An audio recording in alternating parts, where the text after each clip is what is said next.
Well, yeah, maybe me name is Yanko Merry Christmas or official, whichever way. Ibia esi super pepe.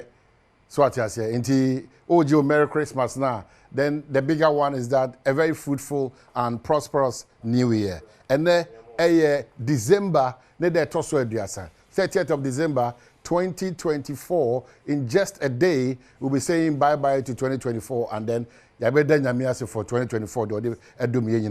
This is Badwam on Adom TV, multi TV. So yeah, stretching from this time to 9:25. And we'll be Juma to make Kyle say once we are still in the Christmas mood.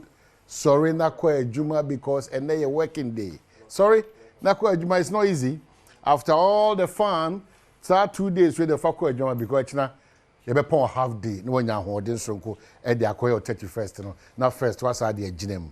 Intiene mean Joe breakra how holidays in ano oh breaking your mind down now your reflections very important because from January to December what you need to do is to assess your life and assess the opportunities and the ups and the downs, and then moving into the next year what you think is achievable within one kasa your might with Onyame Eka. But key in whatever decision you take or make is a healthy lifestyle and financial stability. It's important. So onkwa o ade nyina enkwa brings that hope say may we mefaha metowi and all those things. And also very important say January yenina himself the challenge dey be adameka say o dan caso January patcho check your expenditure November December. It's very important. O dan ka so January check your expenditure. It's very important for the months of November and December because next month, that is January, no, ubitia school fees, ubitia edanka. I feel we say no asun yaishi, and then they be at the account, and that is really not it, but it has become the reality. January continues to be the longest month after December. Go this kind of now we can January 1, January 2, and mother. Because all kind be 60 days. So manage your finance very well. You can have the fun, but be measured in all the things that you do. Bedoman Hene Kobna Sante, Mekao, the team is led by Weber, ably supported by, Sofu Chief Banum, Jessica, Nano Dampedu, a year in the program. That's Jessica Atadia National. I see a new face behind there, Mechio BBI. I wish everybody well. And camera for us, we've been with them, set designers, Anafi, a year sound, lights, and phone, I'm saying official part to all of you. Also, so grateful. We appreciate you because from January to December, you've been a part of us. We are so thankful and grateful. My man Kyle said, I go kensi beba, I will say beba, I feel beba. A lot is happening politically. Nyoma bibri ACC in this transition period. We are sure someone who be what TV, the own way, the own TNS, we edbetu and do a brand paying for trust near Dinko. Be part of the conversation. From Mrs. because Nibre, Mr. from Mrs. on 0302 211 701 equity 4 0302 211 701 equity 4. Maybe you want to wish your family, and I said you may be a happy New Year, and I'll say Merry Christmas too as well. And just call 0302 211 701 equity 4. After most of my team na makwasasa mabusu for unkra hodo ni nyina mu no so edanyamiase because ho na go be experience enuane a wafi nyina wanti benya bre endi wo enkra ha. It clearly it's a big celebration, but I've told you, let's be measured and let's keep praying for especially our drivers on the road. Abodie afishapa Bibi so ma nkwa brasante. Bibi anam ne kwamu de. Oh, Nyankopon adom. Onyankopon adom. Na so far when Nyankopon abasa biawe. Hey, dan me catch the uni ba fia. Nkoko ha no dan no ye je keke. Le ka se da kokum kokka. Ekota kokko kese pa 2.7. Oh. Akoko lo jam so chi nkwa. E dey say the krokro. Was it you, Miss Ossichin? And Yakopo this one, Gaza. Na Yankopon adom. Yankopon Maraka. Yenine wo na obi anya kakran. Good. Na me catch me for go dance on team na me test pa you know amo or so for New Generation Church.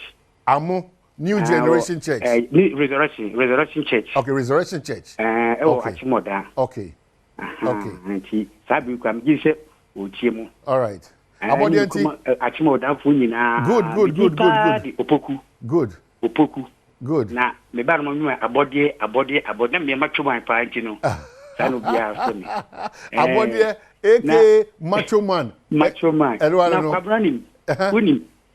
But the time you obi abetu kakra. Okay. Da me catch osimo mensuro. Say kwabuna say see how TV so no. They say me talk me say me dia kon so catch ro dia me nya bisa no.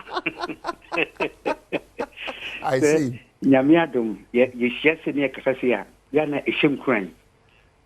Se ne usi kasa se ni pe nyina obiase. Kwabra ni sinya boda meba muhabesra wo yate bon abodie ni yate kwabra me chia adonfo nyina gana omojoso nya do bia wo tie adon bia no e bo bia fi shapa e wade mi ahode ne nkwa amen ye ti nkroma de bia da amen o man bambo ne kese wo so amen na kwabra ma se na akopɛ mafutu e koma adobafo nyina adobafo nyina ye ha mi se enkokwa se kudefo no aframo ase ko last mekan enche na accident okay ti adobafo mo sa akwan no so adobafo nyina ba titiri mo sa akwan no so no omo hwe omo hyen kan yi yeah na ano de pa okay so that's it abode that's p 2 p.m. na no da mampon agora course mentimi amba iti emfe no mbebo me kwadu ampofo jeni na ebusuafo chimi aweda da ntime mechimi me hu se okokodi ase wase iti afisha padam de ma. Okay, ene mejo so o ma here. Wa di gaji mo phone so atu bi na. O ma here ba onyo. Pese o pese o de me fa so bo me so bu bi. I say me pay we sin chen, wa me fa man to me so, you know. Me ba cho ma te. O ma 2 p.m. mo so mo asante man po ni de. O ma mamema mampo man nyina fi chefa. Titru da sebre o se bonsu mampo hene one mampo maye na ajakuma dufie na butoku hene na agene mbo aten one me am ofa na ojambo ama okay one mo finshi papa na ebi so ya president out so na ado danko akufo ado me ma na finshi apa o ma efe multimedia force mo boy juma yankopon won hira mo me ma mo so finshi apa na president elect His Excellency Goodluck Obama, John Dramani, Trump, Kwame, Abebio, Mahama. Hey, the Trump account. Oh, it's Bodini, Bodini, John, Trump, Kwame, Dramani, Mahama. His Excellency Goodluck Obama, John Dramani, Trump, Kwame, Abebio, Mahama. I see. Me da se 2 p.m. me da se pa. Anopai san kwan ba na wa ya obasi esabinom. Oh, me da se minia ye prem original san kwan me ka say Asanku. Good. Adom TV. Any the whole Ghana media nyam kam pa me mamuna afisia pa. Afi committee. Mo ji papa. Me ma NPP phone afisia pa. Ilusi and manu yi kurukura na enkoi. Manu yi kurukura enkoi. Ye papa mama ye mawakwa ba. Wabu ye pa nukure nyame nukure ye ba ko. Nesra mo mani social media for nkasa. Ena ubi hunu yesi nanado yale. Echira ubi hunu yesi ye papa mama yale. Sano mana emane ye no. Yenhwe yi na sedio mpayimfo a ya pa omo a obo no modi anim no na yemfa no ma bi mfole omo sa asanke jaman ni na NDC po MPP po mi mo bi bia fi apa ankanka me baji bi wali ejiaji oni ni anom me mo mo afisi apa okay o ma hene ni nya o number me fe officer me ba wi ejiaji na ebi ade nkire bi o ha o di a kire me no problem you be ka say Mamechi Aminyenso, Afo, is that correct? Afo, Frefi, Hello, Afo. Hello. Yes, sir. Afo Shapa. Yes, sir. I feel come to you now. What to say?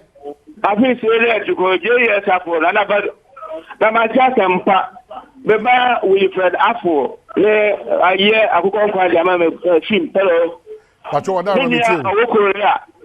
The Baba, your friend Afo, with him 26 years, much a pretty boy was it. I'm not watching Bushabunya, you are hopa, you know, Casey, Betty, hello, Ofitama, Waba, of Watia, Yakaka, Basua, Yabakura, Yadisia, Baron. We take Kumasi, Tadia, University.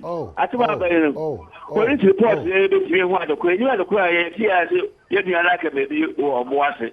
I think I may with Sabunya, well, Kuse, that's unfortunate because the energy there is so positive and how do we have it? But wow, at this point, that needed strength on the team they carry on. Mama Cow said, we are still in that Christmas mood. Forget about all the challenges. Be hopeful, saying next year is not going to be same like this year. It is very, very hopeful. You could try a wamba. Yaba makachro agokensi hu nsem ho awosepɛ hu nsem ho ansa na mpensempensemu ya transnet media nkomo ye kwaba